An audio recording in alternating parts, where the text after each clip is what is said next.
Welcome back to the Natural Resilience Podcast. I'm Kieran May, and today I'm sitting down with Rob Mc Connell, the CEO of ICC Belfast, Waterfront and Ulster Hall. Rob, welcome to the show. Thank you, Kieran. Absolute pleasure to be here. No, it's a pleasure to have you. We've developed a friendship over this last year or two. I've been privy to many great conversations with you, so it's a real honour to have this conversation today, but also have it recorded for the many lessons that you've learned over your life. You're a tech leader, an entrepreneur, CEO.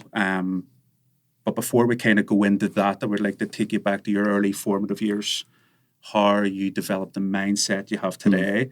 Because I think many people look at somebody in your position as a leader and think it's been easy or it's okay for them. But that's not the case. You're very humble beginnings. Yeah, absolutely, Kieran. I would say humble beginnings is a very good way to put it. I was lucky also. You know, I come from a tight-knit family, 6 of us. Wow. Grew up in a small terrace house in Green Island Estate, just outside Carrickfergus, maybe 9 miles from Belfast. 3 sisters, myself, mum and dad. So the only boy in the house. You know, there wasn't much around. It was in terms of finances, it was, things were tight. Mm-hmm. However, I don't feel that I ever done without. You know, my parents did very well at looking after us and making sure that we were well fed and well presented. Come from that old fashioned, you make sure your shoes are polished on a Sunday night before you go to school.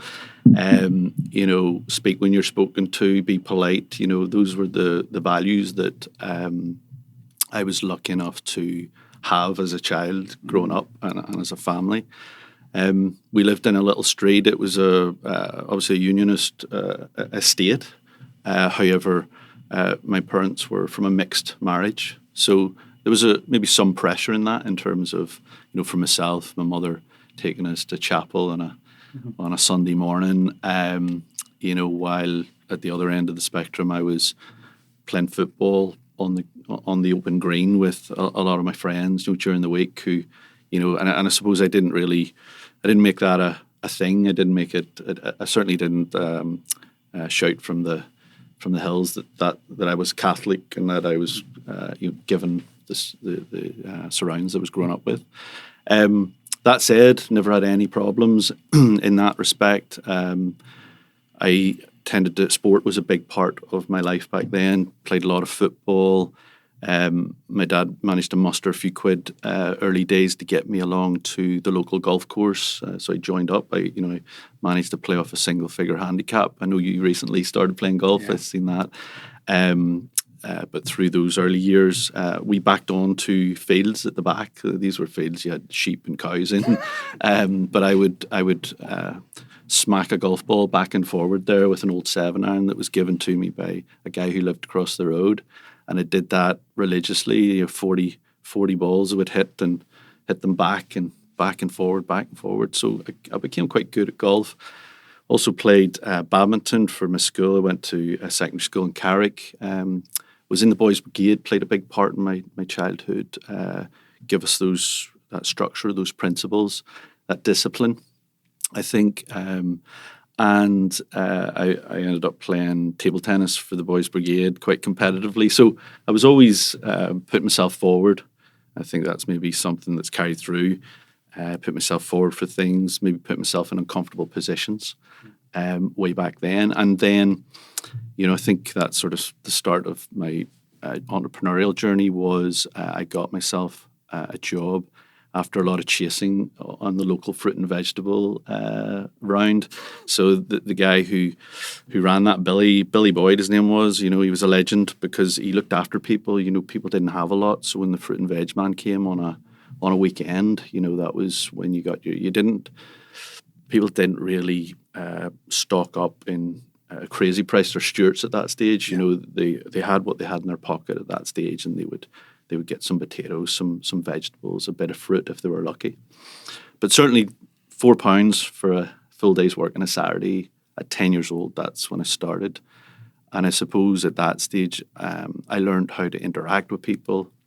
I learned how to sell as well. I learned how to give rather than get, because I always like to try and throw in, at the approval of the boss, a couple of things where I knew there was a family that maybe didn't have the money.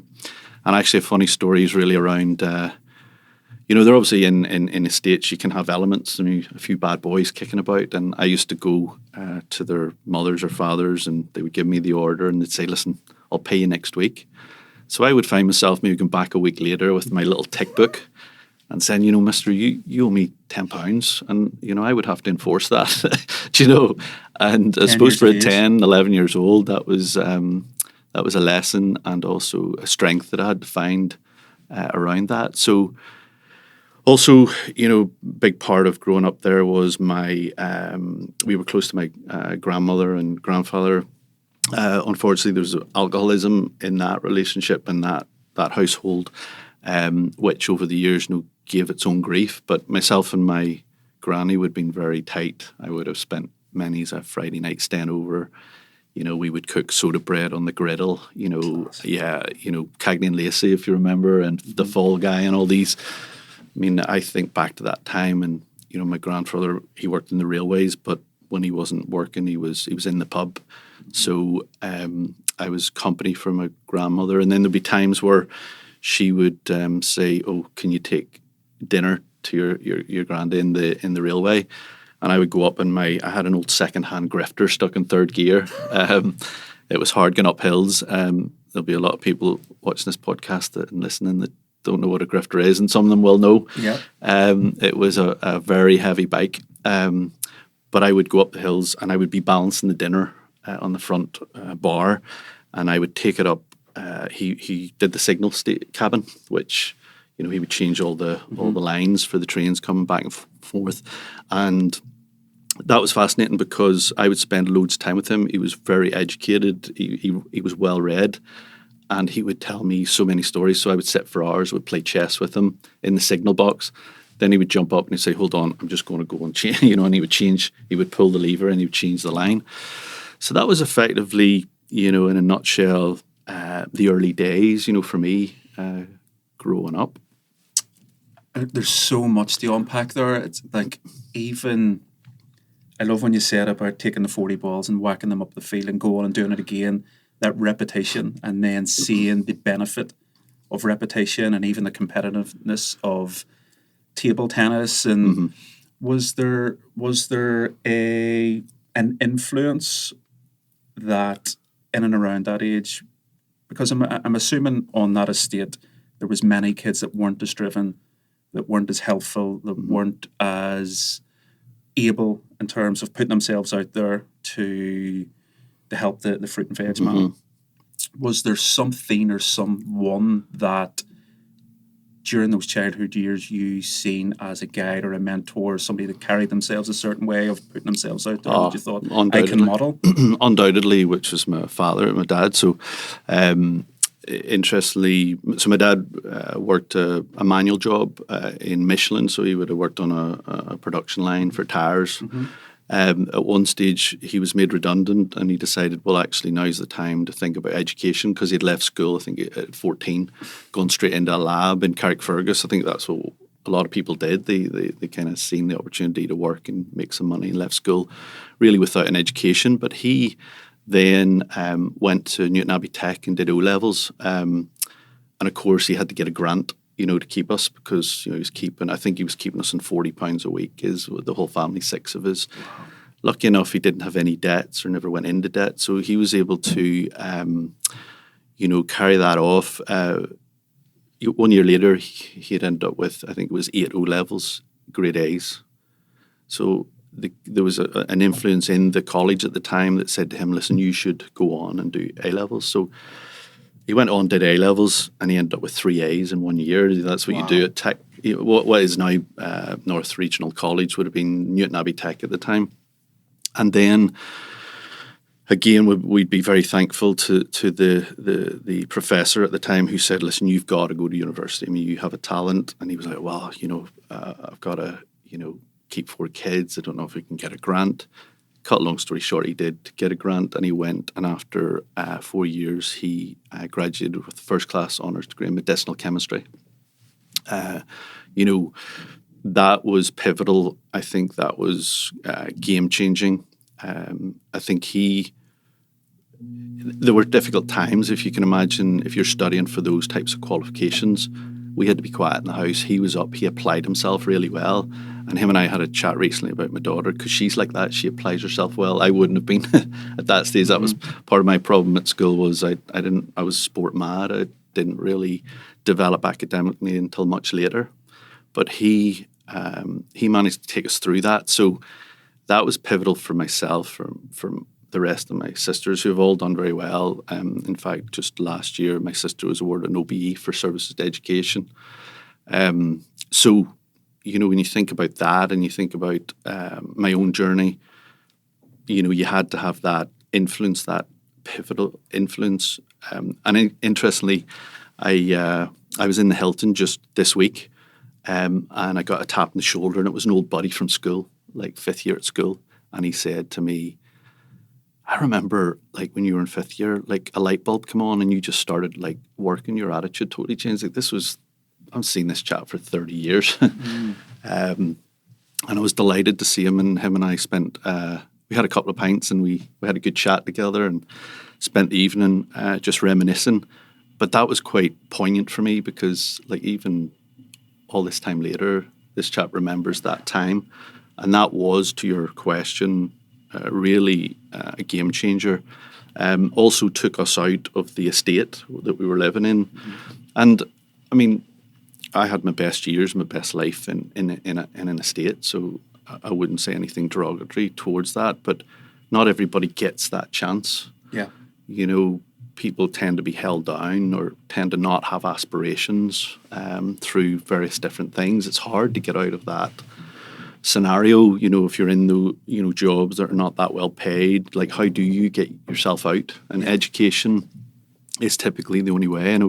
We were lucky that my dad had that foresight, to say, well, actually, I need to take a risk here. I need to go forward, and that'll have an impact on everybody.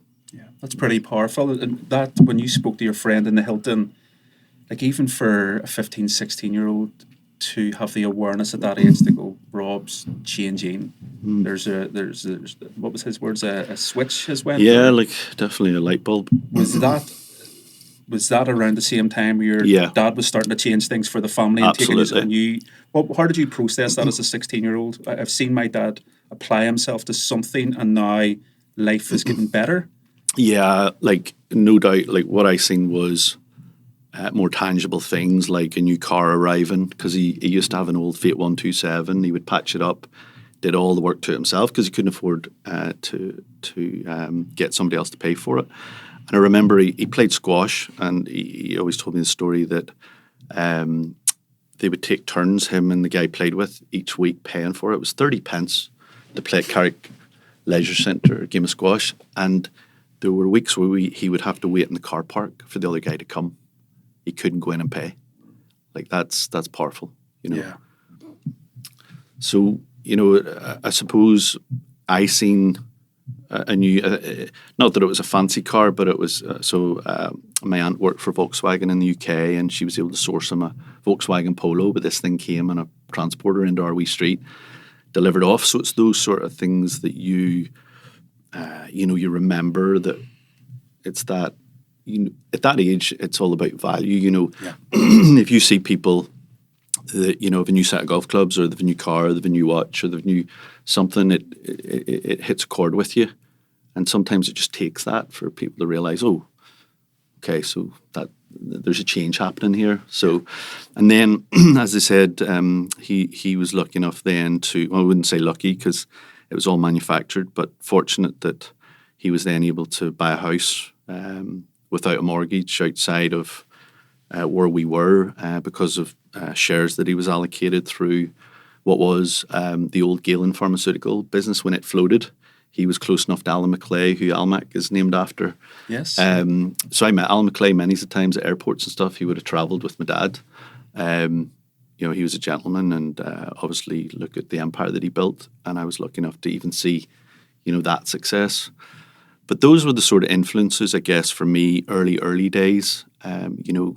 That seeing my dad do what he did, getting a job early, seeing that, listen, you've got to work, and you've also got to give to get. You know, I'm a strong believer in you've got to give. Like, you can't just keep taking. Yeah. And I think I certainly, through my early years, focused on people around me. You know, how could I help them, whether it was older people in the community. So the Boys Brigade is great for that in terms of, or the BB as we would have known it as, teaching you those principles. Now, I originally joined the BB to play sport, but then I got the job on the Saturday, so that football was out the window. But you know, we learned a lot back then, just around, you know, how to present yourself, how to look after yourself, how to turn up on time. Yeah. And I suppose some people maybe don't realise just the impact of those types of organisations. I'm sure in this community that we're sitting in today, and others across Belfast, Northern Ireland, and even London and other cities, you know, those organisations are hugely valuable, instrumental in at least raising awareness to young men, young women about what's out there. Because you can live in a cocoon and you can be a wee bit hidden. And sometimes it's parental. Sometimes parents hold you down. Parents decide your path. You know, I certainly, with my young lad, it was, you know, you've met him. He's just turned 18. He's doing his last exam as we speak, A-level. He's going to work now for a year. I'm saying, you work. You don't need to nail your flag to any mast at this point in time. And then decide in a year, you know, rather than 20 years later thinking, you know, my dad, he pushed me into this, to be a plumber, to be an electrician, or to be this or that. So I believe strongly in finding their own way. But I think it's hugely important for these community groups that exist to be supported. Organisations, whether it's the Scouts, the Boys Brigade, the Girls Brigade, you know, to really help signpost kids, and give them a vision. You know, certainly that's something that I've been trying to do myself where I can, is contribute into those ecosystems, to try and provide guidance. I recently joined the board of Sisters In, for example, female mentoring. Big initiative has grown year on year for the last 3 years. You know, we've just had 680 young girls, 15, 16, go through mentorship from September to April. When you hear those girls speak on stage, it's like they're professional speakers like yourself. You know, it is phenomenal to see that change, and it's everything you would want for your own daughter or your own, you know, niece or whatever. So, and amazingly, we now have First Minister and Deputy First Minister have agreed to be part of that programme from September. So these things you've got to just contribute and give to them, and hope that in the same way I was influenced through the Boys Brigade and through my own parents, that you know, our younger generation will get the vision and will progress. I love that. I love that. And you had mentioned, you'd said a line a couple of weeks ago. We were in Regency House at the Break and Bread event, and it stuck with me. To be a collaborator, you first must be a contributor. And it's yes, everyone's welcome at the table, but just don't come and take. Come and give whatever guise that may be under. And I totally agree with the community aspect. You know, I see my son and daughter, one's playing football, one's dancing, how their confidence is growing. The little life lessons in, you know, you show up on time with the kit that's needed. You can't always win. You know, just these little life lessons. But I think humans need that, like that form of community or tribe, whatever that might look like, whether it's BB, Scouts, dancing, football. But we all need a bit of guidance to go through life. I want to kind of take you back to the boy calling at the doors, because I love how you describe those business lessons, sales, managing money. I love how you mentioned like communication and giving and nurturing those relationships. I think they apply to any business, any field, any industry. How did you get into the world of entrepreneurship then? What was your first kind of inkling into, I would like to make money, make impact, I have skills, I know how to, you know, manage money, make money, sell product or services? I was lucky, you know, post-university. So I went away to England to university and met Janice, my wife, there, and we've been together ever since, which has been amazing. But I was lucky enough to join a big consulting group very early, and that's a hard world to be in. You know, you're traveling Monday to Friday, you're living out of a suitcase, you're working 13, 14-hour days, week in, week out. I was doing it for years. I was working in one of the big consulting groups. I was fortunate enough to meet a chap from another consulting group on a big program in England, in the beautiful city of Bath. Okay. And him and I hit it off. Graham Newman, his name is. Him and I are still friends, although need to connect with him because I haven't seen him for a while. But him and I were very similar in one way, in that we were both very entrepreneurial and we were both quite creative. And I think I mentioned this to you another day when we were chatting, which is I only realised recently that I'm actually a creative person. Well, over the years, and I wasn't able to draw as a kid or paint, but that doesn't mean to say that I'm not creative. And I realise now that that's one of my big strengths. But him and I, we met, we shared an apartment in Bath City. We worked hard, we played hard, we enjoyed ourselves when we were there. But both of us said, do you know what, we're going to jump ship and do a startup. And we whiteboarded stuff every evening. So we'd come home late and we'd whiteboard ideas. And the idea that we landed on was we were going to launch a cyber startup. Now, this was 23 years ago. Yeah. So we seen the opportunity and the challenge around cyber crime, cyber terrorism, the issue of cybersecurity generally. And my background was through PwC, I had specialised in cyber. So I became a listed advisor to government. I was CISSP. I had all the certs that were available. I had them.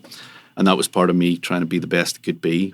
And I was getting great experience. I was working on big programs, big topics, securing organizations from the threats of virus, hack attack, that type of thing.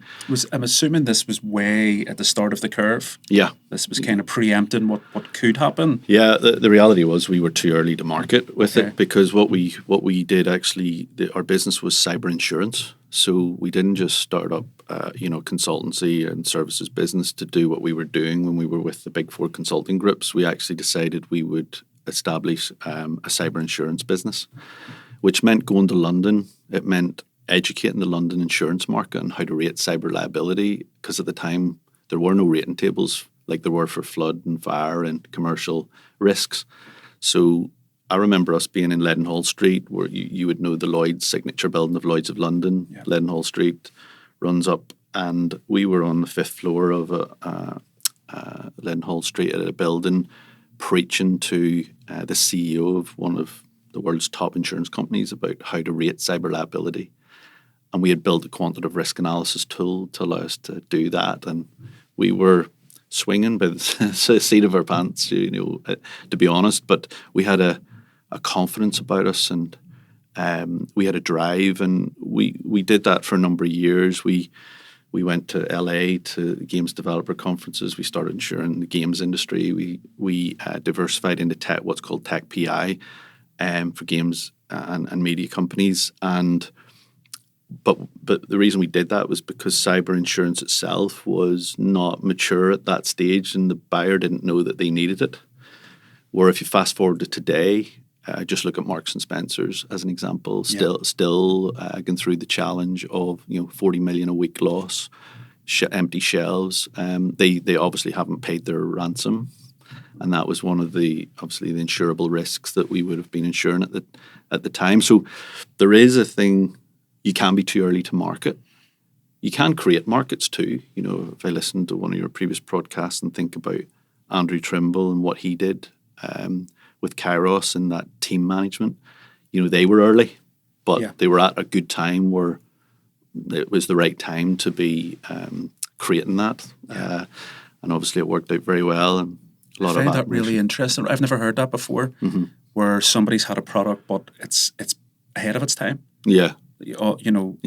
Almost is too creative or too innovative, the wrong expression. But I find that fascinating that, like, if you look at now, even going back 10, 15 years, it would have been perfect. Yeah.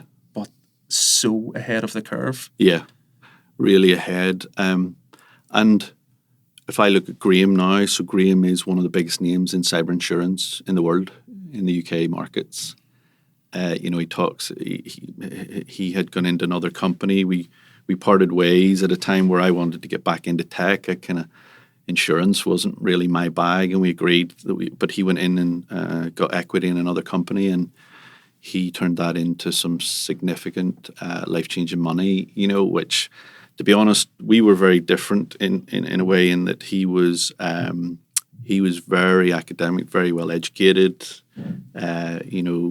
Very bright guy to this day. One of probably the smartest guys I've ever met. And I had huge admiration for him. I evolved at a different rate. I mean, for me, I didn't do much at school until that point in 5th year, and then I went to tech. I went to uni in England. I think academically I really did mature a lot later. He was a risk taker. I wasn't so much. Albeit over time I have taken risks and been that entrepreneur that's stepped outside of my comfort zone and rolled the dice more than once. But I think Andrew talked about this as well in his podcast around how him and Gareth Quinn worked so well together, and Graham and I were the same. But again, for me, it was the right thing to do, to move on, because I kind of felt we were treading water. He then went on, and I suppose those years that passed, he then ended up, the timing was right, and the company he was with, it went on to do very well, and I'm absolutely delighted for him and his family for that. And then for me, at that point, I was looking for something where still entrepreneurial, that I could create, but did I want to take the same, like 5 or 6 years of, because when you do that, when you first start out in the startup journey, you have no money in your pocket. We lived off pennies for a year, 18 months, and you know what it's like, to really be, on the breadline again, and I suppose, fast forward, I went into a company at the time. They were a German company. They were looking to set up in Northern Ireland. I got interviewed by the CEO in London. He said to me, listen, a fantastic guy, and I'm still in touch with him to this day. He said to me, listen, we'd love you to run our business in Northern Ireland. I'm saying, great. He said, the only thing, we don't have any customers and we've got no people. I was like, well, not much of a business then. Now, I left that business in December with 250 people locally, and that was something I had built up, obviously with help from a team around me. I worked in a global role because I kind of felt that I could operate on a bigger scale than just Northern Ireland. So I ended up in that company working in a global capacity. So that company with no people and no customers, is that what became Expleo then? Exactly. So it was SQS, a German-owned company, and then it was put together with an engineering company, and Expleo was created about 6 years ago. So that was a journey for me, and that was a stressful journey because, I think one of the things that I wasn't equipped with over time was that ability to deal with stress. I didn't deal with stress very well. And even to this day, I guess, it's something that I have to manage. I do work hard. I work a lot of hours, but I have this inclination to put myself into uncomfortable positions because I want to keep pushing myself forward. And I think that's, from my early days and seeing what my dad did and seeing what can happen if you push yourself and if you put yourself in discomfort the way he did. So, for me, like I built a house during COVID. It was not the easiest thing in the world. I ended up project managing myself while I was running a global role. I mean, I was really on the edge, let's say, because, emotionally, mentally, they talk about burnout. I mean, I was often operating beyond flow. You know what flow is? I was beyond flow, and there was times where, and I love I love your whole ethos of your organization and the business that you've developed around natural resilience. And when I listen to all of your podcasts, each very different, I hear resilience. I hear, that ability to be resilient. I think when you speak to high performers, whether it's sports, business, life, in the community, it can be a double-edged sword because they are the one taking the extra courses, putting themselves out there, studying more, learning more. I love the poem "The Man in the Arena." Like they're going all into life. But that's a great example. You're leading a global company whilst project managing a house during lockdown. Yeah. The double-edged sword to that sometimes is overwhelm, loneliness, stress, and that's why I suppose I'm so passionate on that peer-to-peer learning and development where leaders speak to other leaders and have that advice. And you'd mentioned something to me before that I thought was really interesting, because I'm always trying to work out how do leaders navigate the chaos sometimes, and which was you allocate yourself as best as you can, like that creative thinking time, where it's just stepping off the hamster wheel, bit of peace and quiet, and just thinking. Can you talk about that process? Yeah, think time, absolutely. I've been kind of lucky enough to study leadership, so not just to evolve it through startups and through the journeys of building companies, but I've studied leadership in Germany. I've studied at Queen's in Belfast. I've studied UCD. I've studied in India, in Bangalore, at IIMB, the Indian Institute of Management and Business, where a lot of Indians go to do their MBAs. And I've been lucky to see different types of leadership styles. I've been with Invest NI and one of their leading within a group development courses, again, very coaching heavy, fantastic. And you get a lot of theories, you get a lot of nuggets over time. Now, the learning you can do yourself as you evolve through building something is much better. And you know yourself, if you do something, you know it. Yeah. Sometimes you can learn something and it goes away. But if you're actually doing it, it's like what I always tell the kids when they're learning at school, by doing and really understanding, you'll never forget. Yeah.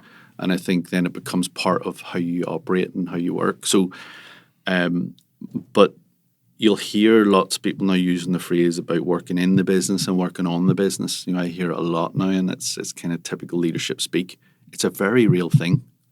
You can be treading water, working in the business 13 hours a day, but you've got to, not just you, but your team around you, you've got to get them into a mentality of thinking bigger, having vision, thinking about how to change things, because you just end up doing the same things and maybe potentially things that are not good and keep doing things badly, so you got to step up. So think time is something that I've always, and it could be in the car. I often sit in the car. My wife finds this incredibly funny, but I don't listen to the radio. I want think time. Some of the best think time I've had has been on an aircraft.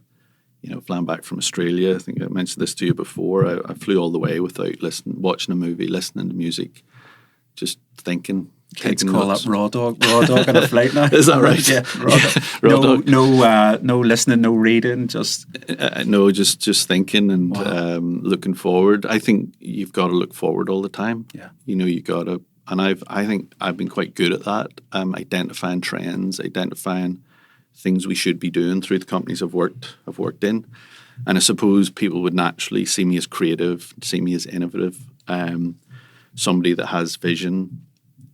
I suppose that's one thing. It's then another story in being able to bring people along on that vision, and there's a skill in that. And I don't think it's I think it's a natural ability to lead.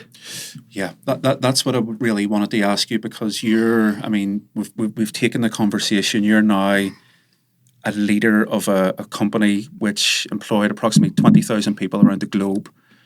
You're in a position that has a view of the global capacity of the company. How much of it is about leading people? So the corporate world have used this term, soft skills. Yeah. But at that scale, people from different backgrounds, different cultures, trying to take them on a journey with you. Yeah. How much of leadership comes about leading people? Yeah, I suppose first of all, so I developed just to be clear about the structure, so I developed the entity here, worked with an Ireland team, and then went into global roles. So we had a global CEO, so I wasn't the CEO as such, but I did run in those global circles. I think just to your point, one of the things that I'm hugely grateful for is working across cultures. So I've worked in India, I've worked in Germany, France, Belgium, Netherlands, US, so many countries, and I have colleagues there still, and I have friends there still. And I think what I would say is it's about authentic relationships. And I always feel that, when you're working, you should be looking at people around you as to, well, what can you do for them? How can you help them? How can you grow them? In turn, that helps grow yourself. It's a bit like, I always say to the team I have now that, build your own profile, and the profile of the organization will rocket. Yeah. The identity, the brand identity. If you're doing the right things, good things will happen. And I think, for me, I've been genuine in my style of leadership. So I always think about how you make people feel.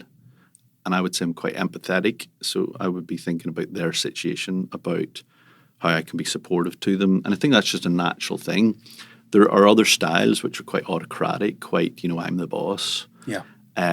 People like the power.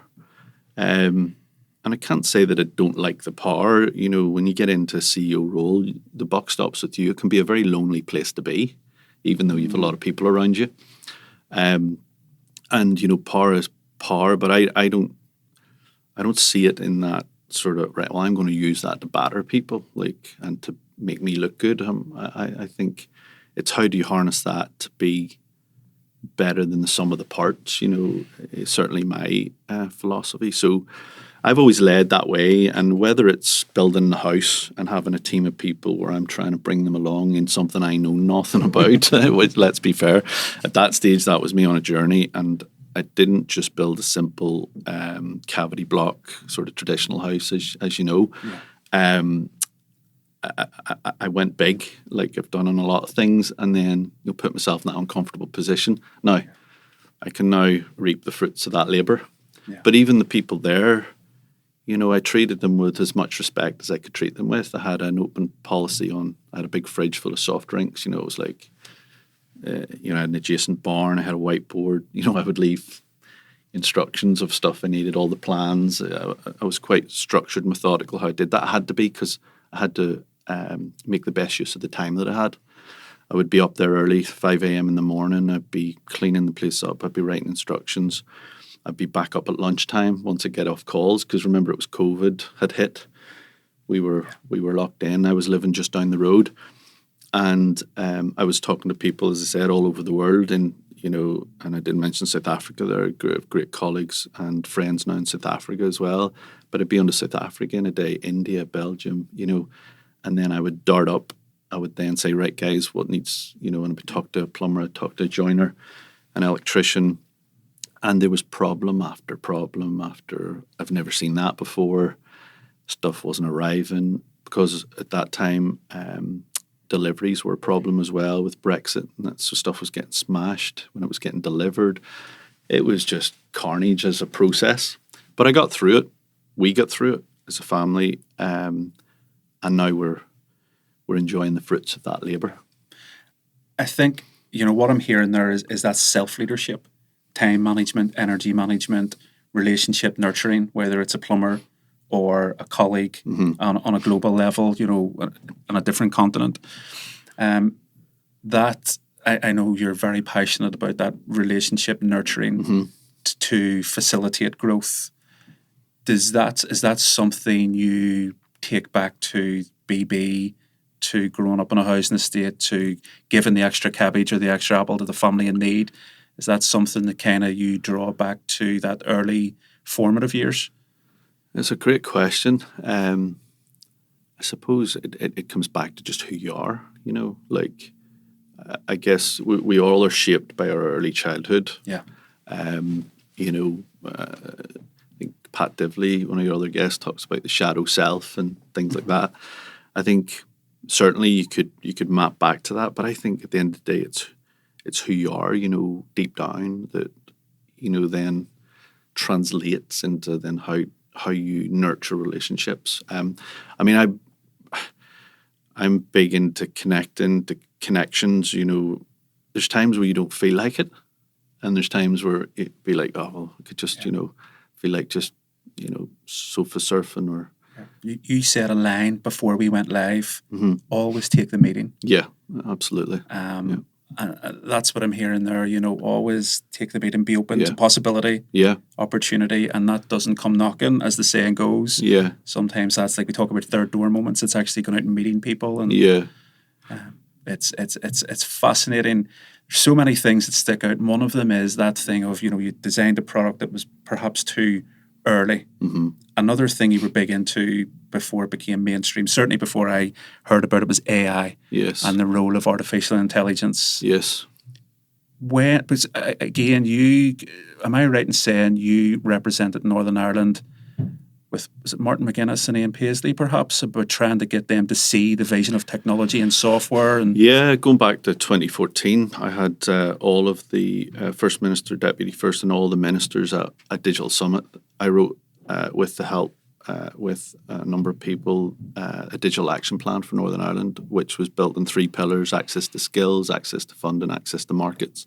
And that was about growing the industry. And it was, again, there was a vision set there. And I'd say we've delivered on that. And thankfully now you've also got Software NI and Neil, who's going to be at your Breaking Bread event this week, picking up that and carrying on with that, because it's not a one and done. It has to be evolved over time. But I certainly was able to get all of the Stormont ministers at that time round a table, and we held a summit in the Stormont Hotel, and we got the backing of that plan and what was in that plan to go forward. Again, that was new to me. That was very alien. You know, I've never been too ingrained in politics. I think coming from a mixed marriage, you know, that we were taught not to have prejudice. You know, we all have unconscious bias, of course, but we didn't have prejudice, and I'm sort of thankful for that. So for me, politics was a bit kind of, you know, or party politics was something I kind of avoided. So it was a new world for me, and again, a wee bit uncomfortable at the time, but I did it, and I launched that. And I remember 3 a.m. coming up Christmas week writing that, and Barry Turley, who would have PR guru, worked with me on it. Barry, phenomenal guy, and he said to me at one stage that it was probably the best bit of lobbying he'd seen in his career at one stage. You know, in terms of how we were trying to get government G'd up to say, listen, we've got a massive opportunity here in Northern Ireland. And since that, we've had lots of foreign direct investment. We've a local scene that's really, as you know yourself, it's going places. You've like so many companies that are just doing amazing things, building product out of Belfast for global brands, and there's no end of talent in that space. Yeah, and again, it's you seeing something. You spoke earlier about, you know, seeing decades in front with the AI piece, Rob, and that kind of software and collection and usage of data. Something that I would say I'm a complete novice in. I suppose my application of AI is basic, but it helps me within my business. So conversations with ChatGPT or you know, Gemini or other similar ones, to get feedback, to get clarity, to get energy, you know, small time project development. As somebody that's been au fait with that world much longer than myself, what is AI? Where is it going? What's the impact it's going to have on a global scale, but within Northern Ireland over the next 10 years, say? Great question.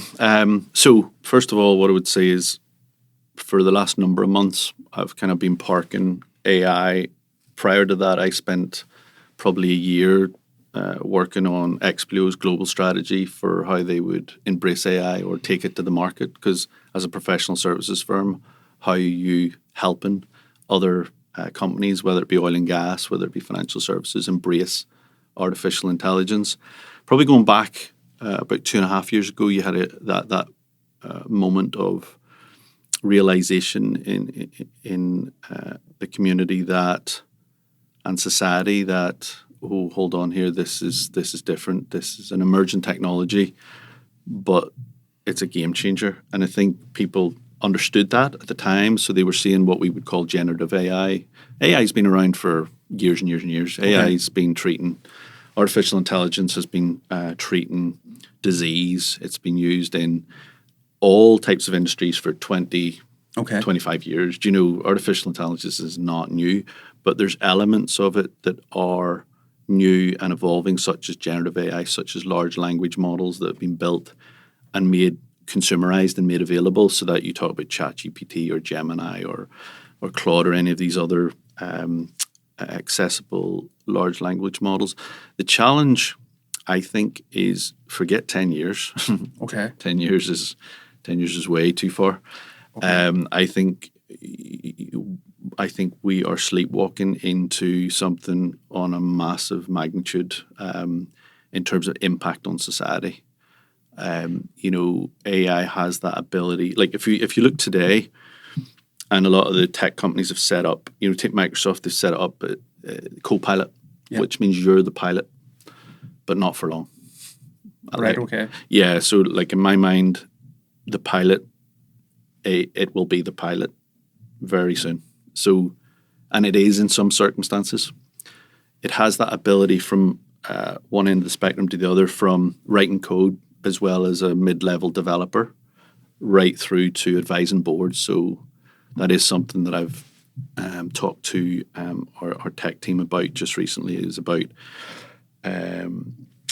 leveraging it to bounce decisions, board decisions off. Now, of course, you've got to work in a protected environment because these are consumer models. The data's going out onto the internet if you're using a consumer version. Large corporates have it more secured in tenancy, around cloud tenancies, that make it obviously more secure and more specific to them, so they can leverage the power of those large language models. So what you'll see is more AI agents being deployed that are being the pilot, they're doing the job. So my fear and my expectation is that lower level jobs, and certainly white collar jobs from entry level to mid tier, will disappear at a frightening rate. And I think there's a naivety in society today about that. I fear that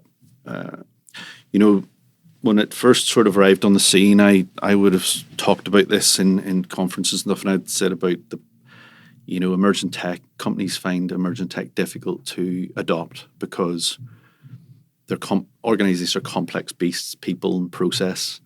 Then you layer technology. There's technologies out there that have been around for 10 years that some companies are still not adopting because they just can't. They just don't have the ability to adopt them. And the big consulting groups and professional services organizations like I worked in the past make a lot of money trying to help those companies implement those technologies. But AI is different. In its current guise, it's going to revolutionize how things are done at pace, and to me, it's just gathering steam. But going back when it first sort of evolved with generative AI, I was like, well, you have the productivity paradox, which is those that need it most are too busy to start learning how to use it. Like I always think about keyboards, and you've got keyboard shortcuts, loads of them. They're more efficient than using your mouse, but you don't use them. On your phone, you have enough power to go to space, but you're only using probably less than 1% of the capability of that phone in your pocket. So an AI, I think people are looking at it now in the same way you're looking at it. It's like a fancy search engine. You're looking at it in that way. You'll use it for this and that. But the reality is that it's coming. And I know that sounds really dramatic, but you will see phenomenal changes over the next probably 2 years, 3 years. Wow. I don't think it's a 5-year or a 10-year thing. I think it's coming much sooner than that. And interestingly, I've been involved with St. Malachy's School and Boys Model around putting a layer of education on top of the current curriculum. We did this last year under Paul McBride and Claire McGrath, two phenomenal people who are looking to change how kids are educated. You know, because schools are not. The current system doesn't have the ability to deliver this stuff to them, and it's not delivering it. So we did a layer of, you know, what are the ethics behind AI? How do you do prompt engineering? What is data science? You know, what is cloud? Because all of these things have to come together. Gartner, a market research agency, used to refer to them as the nexus of forces. You know, data, cloud, AI, etc. And they're all reliant on each other. You know, you can't really have AI in its current format without cloud computing and you know, the big data and data science that sits below it, because that's what it's learning off. It's learning off those data models. So, but this initiative at St Malachy's is very much about teaching kids AI education. So it's an AI-focused education. Now, we started it by doing a project which was they would build an AI, a generative AI, that would help them mark their homework. So they would program it, they would do the data piece, they would design it, they would do the prompt engineering. And the reality is then they would build something that then helped them with their homework. And you think of that as a concept, that's just mind-blowing, isn't it? Yeah, it's incredible. Now, these are 15, 16-year-old kids. And what I love about the St Malachy's piece is that we've got a cross-community element to it, because you've boys coming from Boys Model and sitting with the guys from St Malachy's to learn this stuff. So that, just watch that space, because that's going to really accelerate in terms of, and I know your son's just gone to St Malachy's, a great school, but those guys are doing amazing things, and that'll just grow and grow. But it's the right thing. We spoke off camera just before that. Part of the reason he went to St Malachy's was because you had invited me over as part of this project. Yeah. And I loved the cross-community element. I loved when you say that it's not 10 years, Kieran, it's 2, 3, it's coming at pace, massive change. People can listen to that and interpret in one of two ways: fear of significant loss of jobs, or opportunity. We as humans need to evolve, pivot, learn. And I love we were in St Malachy's on Friday. They're giving kids like a digital passport when they learn elements of coding, AI. Like it can be a force for good if a kid is creating their own kind of coach or mentor, or somebody that's guiding them on their homework so that they can increase their education, so they can learn new cultures, new things that perhaps their parents aren't in a position to teach them, or through lack of knowledge, or circumstances at home. How do we collectively change our mindset to see AI, software, technology as a force for good that can increase the quality of our life? Yeah, so massive question again, but obviously government has a role to play, education authorities have a role to play in how it gets education and awareness get pushed out there about what this really is. We also are lucky enough now to have the AI Collaboration Centre under David Crozier locally. That's been funded by government to the tune, I think, of about 16 million. So the government is investing, and that's about rolling out, especially to SMEs, proof of concepts and use cases. How do they bring AI in? How do they demonstrate the value of it? So that's a great initiative. I think the challenge you have is the magnitude of this, the speed that it's happening. We are going to get hit in the face with it, and that there's priorities for government in health, the health services and education and spend, and everything's under pressure. So it's a compound effect. It's coming at a time when there's already a huge burden. That said, it has the ability to release the burden in a way. So as much as it will take jobs, it'll do things better and more efficiently. There's a lot of people do mundane jobs that could be done by AI. Well, there's a question there about, should we not be pushing those people to do more creative things and free them up? And even with yourself, you're getting freed up when you're using ChatGPT or Gemini or any sort of generative AI. It's freeing you up. So it might free you up for an hour in a day to do more creative things. Which has a massive compound, of course, Absolutely. And, Microsoft were very smart around their marketing of this and jumping on this with OpenAI to integrate into right across their Office product suite. And there was that question about, well, what is the return on investment if you pay the license fee for something like Copilot? How much time is it saving you in a day? And I think going back when I was looking at this, probably in September, it was about half an hour in a day is what it was saving you. Now, that's only because of what I would call the productivity paradox. People are too busy that need it. And people are lazy as well. So people won't go to the hassle of learning how to use things. They'll do it the way they've always done it. So therefore, you're a drag on that productivity gain. Do you know what I'm saying? So I think there's it's a change process. Change in society, change in companies is difficult, and it's not. It's a mix of people, process, technology. It has to be evolved in a certain way to optimize. So it really answered you. It's a difficult question to answer. Is what I'm saying to you in terms of there is no straightforward. Well, this is how you would do it, but certainly you will see more adoption. You'll see more proactivity. So AI has tended to be, you pull it. You need it, so you pull it to do what you need it to do. It'll become a lot more push. So it'll be saying to you, "Oh, Kieran, you need to stop by the dry cleaners, pick up your suit," or it's that type of. It becomes more integrated and more proactive. And you've seen self-driving cars. You've seen Elon Musk talking about humanoid robots. I mean, he has those. This is like sci-fi stuff, but it's real.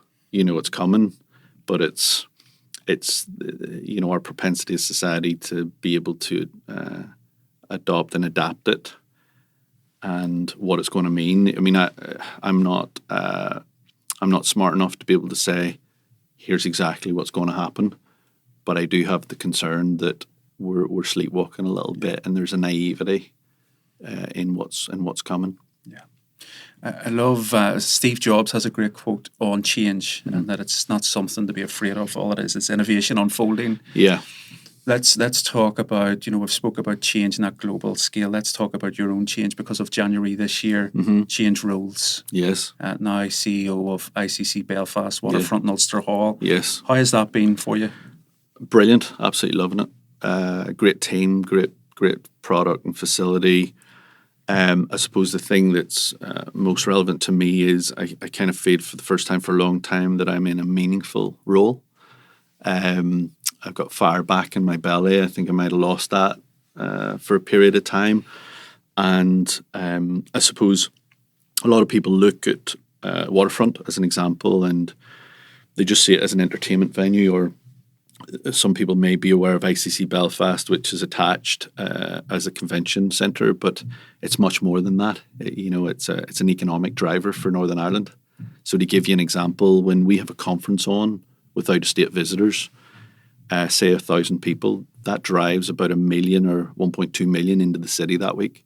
Wow. And into the region. And I'm bidding for conferences that are 2,000, 3,000 people. We have a capacity for 5,000. There's stuff coming in a few years because these are on a long sales cycle. There are 5,000 people. And of course that feeds hotels, it feeds restaurants, it feeds bars, it's jobs.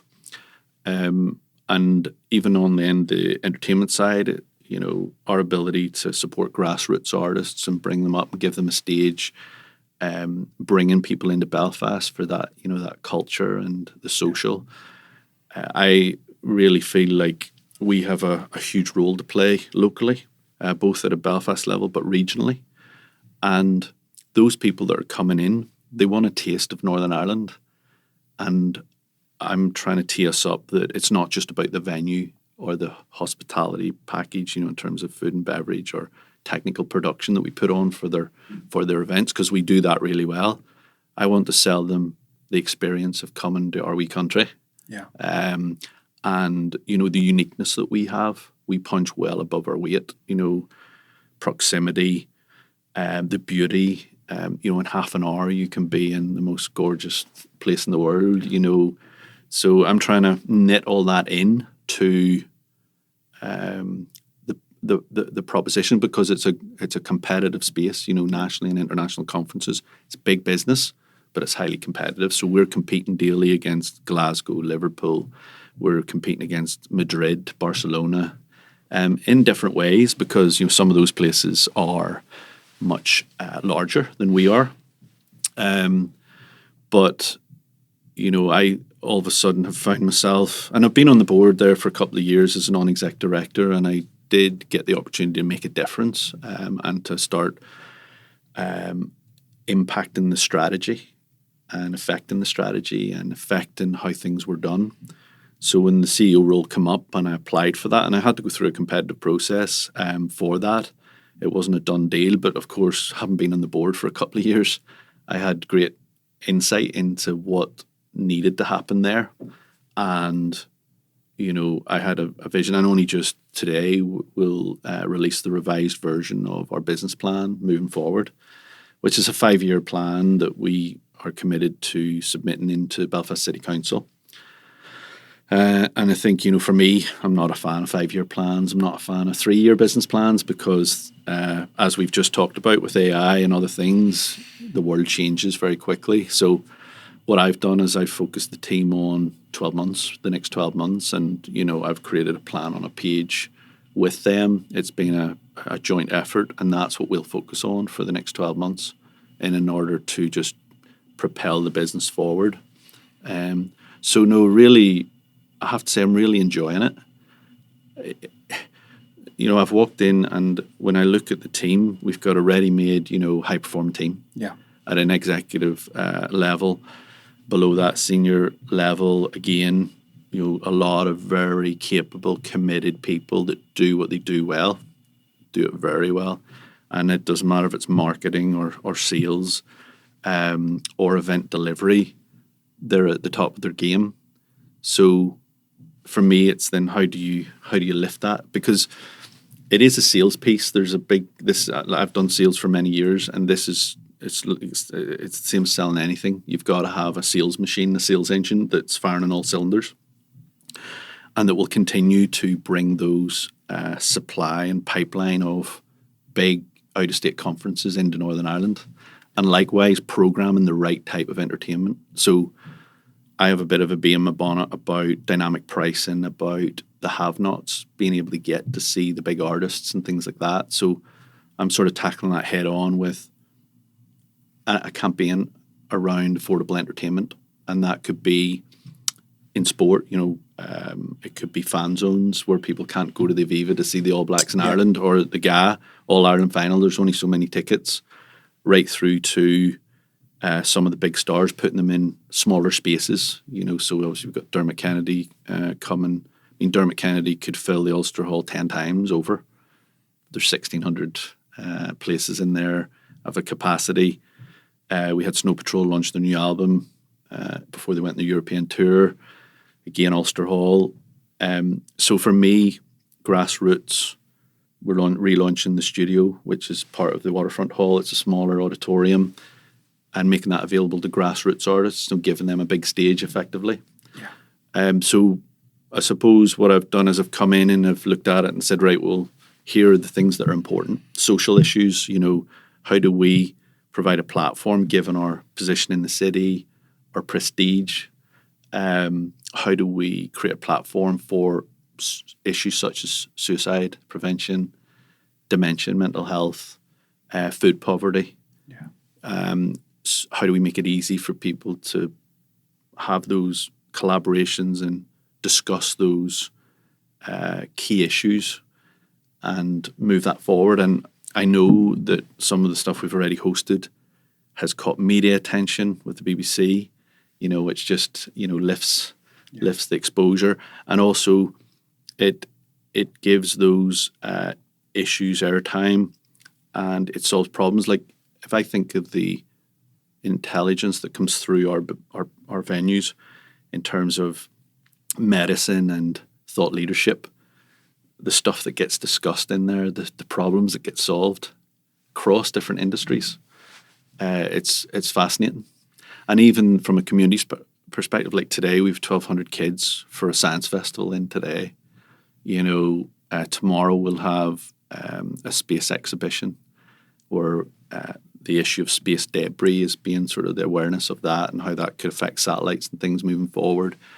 That we're going to do that exhibition. So all of these things, we had the oncology, British oncology group there recently, again, cancer cure, like all of these topics are on the agenda in our venue. So we've got to be so proud and privileged with that. But also then, how do we make sure that voices are getting heard and it's not those that can pay the most that use our venues? I want us to be much easier to do business with and to open up the venues for those things. So yeah, to summarise, I'm really enjoying the role and I'm enjoying working with a team. And I thought I had a network until I started this role, and it's like connections on overdrive. I'm getting to meet the most amazing people. The first week I was over at an event with the Prime Minister and the Taoiseach. Michelle O'Neill would come in regularly with Emma Pengelly. The Lord Mayor has been phenomenal, Mickey Murray. Yeah, he's great. He's a phenomenal guy, and it's just a pity his tenure's coming to an end. He is somebody that gets things done. But again, I take the meetings. Yeah. I have the connections. I'll continue to do that. And never forget about older connections, because you just don't know what they lead to. So I'm always looking to, reconnect with people I haven't spoke to for some time as well. I think it's what makes the world go round. I love that approach, Rob, of bringing in the best companies around the world, the biggest stars, but also providing a pathway for young people, emerging artists. Like even, I suppose, in recent months, I already know Jill, who held a suicide prevention conference in ICC. There's one, a men's mental health one next week. Yeah. You've had food stock in. Yeah. But there's a story that I love. Gary Barlow was in playing recently. Yeah. Tell us about that, because you gave a local artist the opportunity of a lifetime. Yeah, in Denver. And again, this is something we're going to do regularly for some of the big events, which is to create a platform for those young artists. So we're working in collaboration with OEM Music, Charlotte Dryden there, who is doing amazing things in the Cathedral Quarter for young and upcoming artists. And we have that link up where, I'll say we've got Gary Barlow playing, and she'll say, well, the right person to play that night is this person. And so Owen was chosen, and he got to play in the bar. And then, of course, I put him in to the event as well, so that he could listen, because he would have got a lot of influence off somebody like Gary Barlow.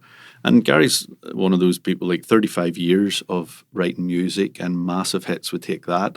And when you listen, that is a performance. Like, doesn't matter what music you're into. Of course. What a performance. And so it's a win-win, because we give more value to the customer coming in, because they can go to the bar, they can sit and listen to somebody like Owen in the galleries. We obviously take more money at the bar, but we pay the artists, so they're getting paid, so it's a win-win for everybody. So it's these sort of, I would call these small wins, with big impact. It's that innovation where you don't have to do too much, but it's just about a way of thinking. And certainly those types of things I'm very keen for our teams to be thinking that way all the time. About, well, okay, we've done it this way for all these years. Well, we don't have to do it this way moving forward. And there's a lot of that coming. There's a lot of changes. So that 12-month plan has got a lot of changes in it. Yeah. As we were talking throughout this conversation, like when you were speaking about your new role now and bringing people together and having a positive impact in Northern Ireland, your eyes light up. Like you speak so passionately about it. Yeah. And when I'm standing in the waterfront and you're looking down the river, you see the cranes, you see Black Mountain. There's just the story of Belfast right before your eyes. Like you don't need to tell the story; it's there for everyone to see. But you had mentioned, which I loved. I think sometimes thinking 3-5 years ahead, things change. It can become overwhelming. I love the tangible, action-orientated focus on 12 months.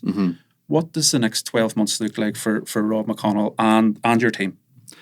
So, It's a 12 months of focus. So it's if it's not on that plan, we're not doing it.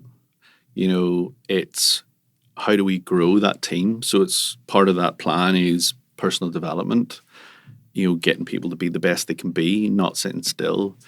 It's also putting innovation at as a core part of our culture. So running innovation initiatives that draw out the ideation from the people that know best, and rewarding that, obviously. So that's something I've done over the years in all the companies I've worked in terms of try to get the best out of people. They have the best ideas. It doesn't always have to be top down. So there's a big focus on that. There's also a focus on raising the standards. So when I come in, I look at it and I say, well, yes, we're good, but we could be much better. So this is how we're going to be much better. And these are the things from a customer experience perspective that we need to put in place so that when people come, their experience is lasting. One of the beauties with the venues we have is the nostalgia, the legacy. One of the things I'm looking at is, and have just sort of closed off, is recreations to take people back in time. So, for example, in the Ulster Hall, Led Zeppelin played Stairway to Heaven for the first time ever in 1971. I'm going to recreate that in November. It'll be Zeppelin 71. It'll be the same set list. Wow! And you can come in your flowers or your and your big collars. But Metallica played Ulster Hall. Erasure, Status Quo, Amy Winehouse. Charles Dickens actually was in Ulster Hall. We've got a phenomenal legacy, and I think that's important that we relive that and bring that back and leverage it socially and culturally. So there's a big piece in that. There at the other end of the spectrum, there's VIP, and there's people that want an experience when they go out. They don't just want to see a show. They want some nice food. They want to be treated well. They want to, in the same way, when you go to an airport and you go into the lounge beforehand, you want that wee bit of exclusivity. Yeah. So we have to deal with all those markets, and those are changes that we will affect. So I could sit here all day and tell you what's in that plan. There's a lot of really interesting things. At the end of the day, the thing that's most important is that I strongly believe, having worked with the team now on that plan, that everybody's signed up to it. Mm-hmm. So everybody's facing the right direction, which means we will deliver on it. So, I'm confident we'll deliver on it. So yeah, that's what's in store for the next 12 months. Final question, Rob. How does a leader get everyone pointing in the same direction? How does a leader get everyone to buy into a vision? So, again, good question.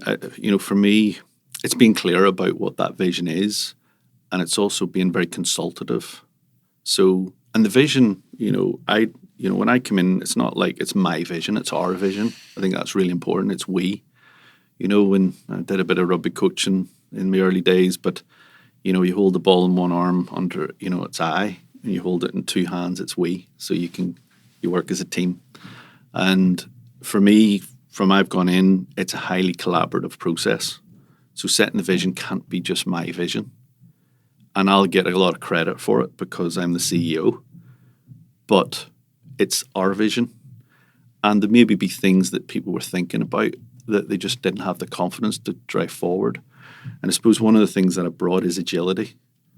I say, you got to move quick. You got to be agile. You can't dilly-dally. And there may be a culture previously there of being slow to make things happen, where I'd be quite quick on decisions. I think about stuff, and I think about them well, but I'm quick to decide. And obviously the team appreciate that. So within a short space of time, well, suspectly 4 months, we've got into a position where we know what we're doing over the next 12 months, and that's our plan. So to answer your question, it's about bringing people along in a consultative way, listening to what they're saying. Because if they say, no, we've done that before, or that's just not going to work, well, you can't be arrogant as a leader about that. And also you've got to show people what's in it for them. So you've got to paint the picture, and you've got to be enthusiastic as well. So you can't just be, oh, well, we're going to do this, and like Eeyore from Winnie the Pooh. You have to be upbeat, and I think you've got to show that you believe that it's achievable. So there's a few things in there. I suppose it's not just a one size fits all, but certainly bringing people on that journey is the most important thing, and listening to what they have to say, will pay dividends. Yeah, I think that's a lovely note to finish it on, Rob. And I suppose it's an expression of life itself, just bringing people on that journey with you and being part of other people's journeys. That was a really refreshing conversation on life and leadership in business. And thank you very much. Oh, thank you, Kieran. Absolute pleasure. Thank you. Appreciate it. Cheers. Thank you.